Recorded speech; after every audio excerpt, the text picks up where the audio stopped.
Hi friends, welcome to కుస్మస్ spice box. ఈరోజు మనం చేయబోయే కర్రీ పాలకూర ఉల్లికారం. ఇప్పుడు ముందుగా ఆకును బాగా కడిగి సన్నగా తరిగి పక్కన పెట్టుకోవాలి. ఇప్పుడు ఒక మిక్సీ జార్లో ఒక 3 ఆనియన్స్, తొక్క తీసిన వెల్లుల్లిపాయలు, కారం మీకు తగినంత, 1 టేబుల్ స్పూన్ ఉప్పు కూడా వేసి కచ్చా పచ్చాగా మిక్సీ పట్టుకోవాలి.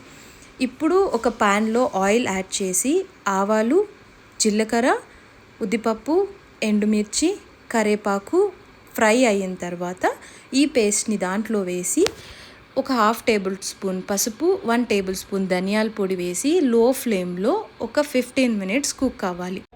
ఇలా ఆయిల్ పైకి తేలిన తర్వాత తరిగిన ఆకును కూడా ఇందులో వేసేసి సేమ్ 10-15 మినిట్స్ లో ఫ్లేమ్లోనే బాగా కుక్ చేసుకుందాం.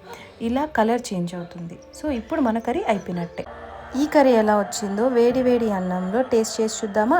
మీరు ట్రై చేసి కమెంట్ చేయండి.